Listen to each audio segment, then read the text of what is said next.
Je suis Dolly Madison, née Dolly Payne, et j'ai eu l'honneur d'être la première dame des États-Unis lorsque mon époux, James Madison, était président. Cependant, mon récit en tant que figure influente de notre jeune nation ne s'est pas achevé en 1817, lorsque nous avons quitté la Maison-Blanche. Ces années qui ont suivi furent également riches en expériences et en épreuves.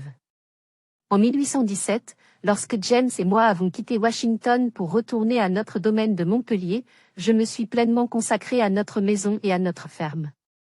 Je supervisais les activités du domaine, tout en continuant à recevoir des visiteurs de marque et à cultiver des relations sociales à travers le pays. Mon rôle ne s'arrêtait pas à la sphère domestique, je restais une conseillère avisée pour James, notamment dans la préparation de ses mémoires et la conservation des documents fondateurs de notre République. Les premières années de notre retraite étaient paisibles, mais elles furent marquées par des événements qui me tenaient à cœur. Je me suis impliquée dans des causes sociales, notamment la collecte de fonds pour la première organisation de secours à Washington, qui visait à aider les orphelins et les plus démunis. Mon amour pour les réceptions et les rencontres mondaines ne m'a jamais quitté, j'organisais encore des dîners et des événements à Montpellier, transformant notre maison en un centre de discussion intellectuelle et politique. Cependant, la vie n'était pas sans défi. La gestion financière de Montpellier devenait de plus en plus difficile. Mon fils issu de mon premier mariage, John Payne Todd, était une source constante d'inquiétude. Son penchant pour les excès et les dettes était une charge lourde pour James et moi. Nous avons souvent dû utiliser nos ressources pour régler ces problèmes, ce qui mettait notre propriété en péril.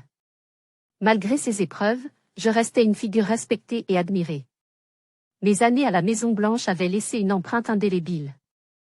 Les gens se souvenaient de moi pour mon rôle pendant la guerre de 1812, lorsque j'avais sauvé le portrait de George Washington alors que les troupes britanniques s'approchaient pour incendier la ville.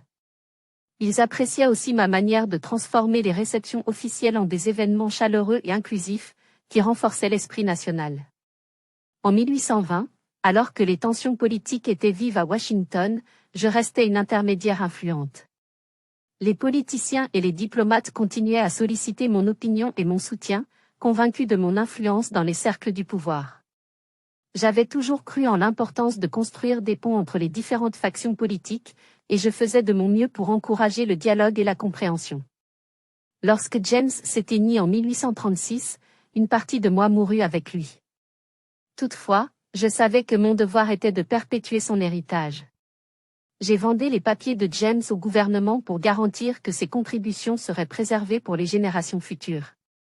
J'ai également continué à être active dans la vie publique, revenant à Washington où je fus accueillie comme une figure emblématique de l'histoire américaine.